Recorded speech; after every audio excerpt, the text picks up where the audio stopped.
61. Whose mug would you like to see on the new stamps? Okay, our first guest tonight won the funniest joke at the Fringe in Edinburgh last year. Thank goodness somebody on the show with decent jokes. That's right. Ladies and gentlemen, put your hands together. It's comedian Dan Antopolski. Thank you. Dan, lovely to have you on the hour. Just before we start, who would you like to see on a stamp? I think Simon Cowell. I think there could be a sort of voodoo effect from licking the back of the stamp, and he would like feel a big lick on his back. And he'd sort I wouldn't like to lick Simon Cowell though. I don't. No, he's probably pretty clean, pretty moisturised. Well, I'm not sure about He's a that. rich man.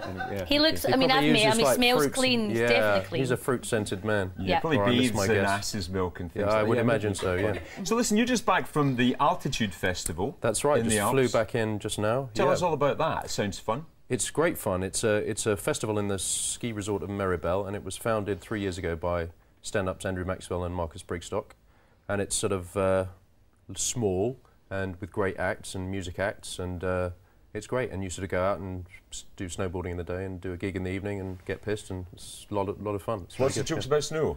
Yeah, I guess there are. Yeah. It's a really hard life for you, isn't It's it, Dan? pretty Because tough. I was reading one of your quotes I'm today, doing and you my were part. like, "Yeah, it didn't really do much apart from comedy." I listened to Newton Faulkner, who we've had on the show, by the way. He's fantastic. Oh, he's a lovely chap. Yeah, and what a guitarist. Holy moly, well, I seen him live, and his show was unbelievable. This one-man show. Well, he did this set up at the top of the piste, and some people who weren't even skiing, they just rode the lift like for half an hour up to the top of the mountain, and we just did this set, and then it was great. It was really good. Yeah. Now you're the man, of course, who made the headlines last year with the funniest joke. Hundreds and hundreds of comics. The funniest joke ever written in the whole of history. Yeah. Well, that's what people said. It was the funniest joke at last year's Edinburgh Festival. Do it for us one more time. Go on. The joke is, get ready. I hope you're sitting down. Hedgehogs. Why can't they just share the hedge? There you go. It's potent stuff. Pretty strong stuff. Yeah. Well, Stephen and I thought, because none of us are comedians, we thought we would do a joke for you, and then perhaps you could tell us. Stephen, you go first, because mine's is funnier. Okay. Why was 6 scared of 7? I don't know. Because 7, 8, 9. Oh, very good. Awesome. Okay, now you've heard that. That's the kind of warm-up. That was great. Prepare yourself for mine. Okay. What did Kermit the Frog say when he got to the top of the mountain? I don't know. I'm up it. Ah, great. I like it. So good. out of the two, and don't let me, put you off in any way. But well, I think his was clever, but yours had a more sort of goofy charm. So I'm going to have to go with yours. Thank you so much. Sorry, Thank you. Steve. Thank you. Sorry, thank buddy. you. Thank you, Ian, for that one clap at the back as well. Thanks, That's lovely. Let's move on. So you are. The festival's always one of the best things to do. Are you planning to go back again this year? Absolutely. I booked a slot and lots of previews, and now I have to write the show. It's always that way round, unfortunately. But that's some pressure. You're now going to be billed as the guy with the funniest joke at last year's festival. Well, I'm pretty big cheese, yeah. I mean, hopefully that will translate into ticket sales. We'll see. Maybe everyone will have forgotten by then. Don't know. No, don't worry. With your help. Yes. You know. The funniest joke of 2009. But it was we were just kind of checking up on everything you've done today, and my eyes nearly popped out my head when I saw the words Hollywood Blockbuster and Da Vinci Code, and you played Jesus. I did. I actually went online to check this out, and you are actually in the movie. Yeah, it's true. Yeah, I had longer hair. I went to an audition, and they thought, yep, that's the fella. And so they flew me out to Malta to film a wedding scene with about 250 extras and a massive crane and everything like that, and then they cut that from the film anyway. Really? Yeah, and then, but I'm in it for like a quarter of a second in like this little flashbacky thing, and my own brother went to see it and said, "You're supposed to be in this film." And he didn't even know. No, he must have like looked at his watch. But listen, what an amazing thing to tell your kids and grandkids when they're older. You know, hey, by the way, I saw Dad Tom was Hanks get out of a car. Yeah, wow, yeah, totally. I'm in. There's only a handful of people who've ever played Jesus on screen, and you're amongst them. Robert Powell, Distinguished Company. I think that's what it. I think I happen to look a bit like Robert Powell, and that's his face is sort of stamped in the popular imagination as Jesus. So. Michelle says it's something to tell the kids and the grandchildren. You are a dad now, and that must be changing some of the material that you do, because it opens up a rich new vein of material. It does, yeah. It makes it sort of bitter and resentful. Yeah, it's no. I did. I mean, my career, such as it is very much centred around the Edinburgh Festival, and I sort of set myself a deadline, and I get busy,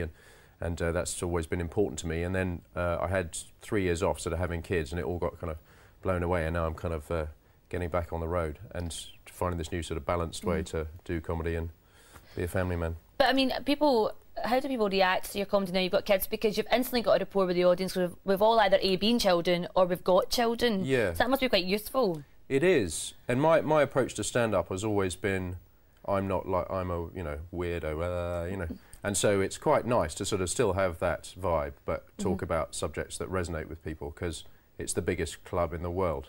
So yeah, I don't know about football, but I know about this, so I can sort of talk to anyone who's been through this experience, and yeah. And how many kids have you got? 2.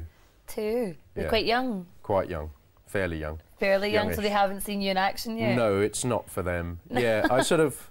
Yeah, my girlfriend sort of mentioned that. She said, you know, you do slag your kids off quite explicitly in your stand-up. Doesn't it bother you that they might see it? And I just hold my hands up. It's an adult show, and that's how that goes, you know. Wait till the teenagers down. That'll be Yeah. Well, so I'll have it on file. Yeah. Do they ever come on tour with you? Does your girlfriend and the kids ever come around the country with you? Because you spend a lot of time on the road, don't you? Yeah, I do. I mean, I've sort of changed the way I work. Like, I don't unless it's for something cool, like coming to do tour dates or going to France to do snowboarding, you know. I mean, that's very occasional, but mainly I like to kind of get back home in the evening on the M1 or whatever.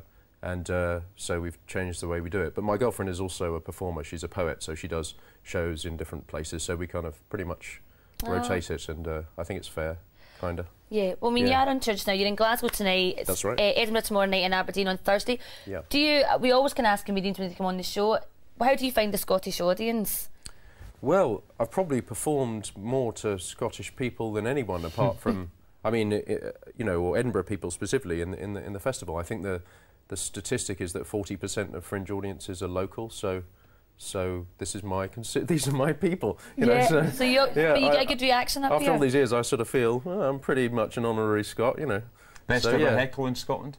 Say again? Best ever heckle in Scotland. Best ever heckle in That you Scotland. can tell us at this time of night? Yeah, but clearly the best ever heckle was "You haven't worked much since Rent-A-Ghost." Really? I remember Rent-A-Ghost. And I bet you said, I was Jesus Christ, I'll have you know. I think it predated that, unfortunately, so I didn't have that in my holster, but from now on, yeah, I'm ready. Listen, will you stay around? We've got some good guy gadget stuff coming up. Can you help us with that? Love a bit of gadgets, absolutely. Yeah, I'm not allowed to do it. I've been told it's a woman-free zone, That's unfortunately. all right. Not for girls. We'll school you. We'll school you. All right, Dan, thank you so much. Dan, great pleasure. Thanks for coming in. All right, with Easter holidays coming up, parents face that.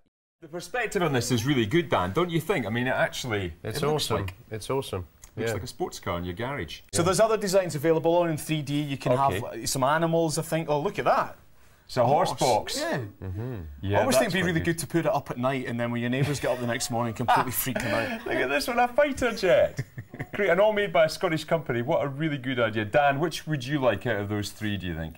I don't know, they all look good. I was just sort of imagining my own design, maybe like a civilian militia, just all standing there, just like staring at. Guns at the ready. That'd be good, yeah. Yeah, that would keep the neighbours under control, wouldn't it? Is your comedy quite dark? Some of it. Yeah, right, okay. Rough neighbourhood as well, obviously. Dark touches, dark touches. Options to use the ice scraper. Don't even. The mother of all torches, isn't it? Help! Help, I've broken down. Help! So it's a torch, it's a beacon. It also doubles as a hammer. Look at that. You can smash the window with that if you get stuck in a car.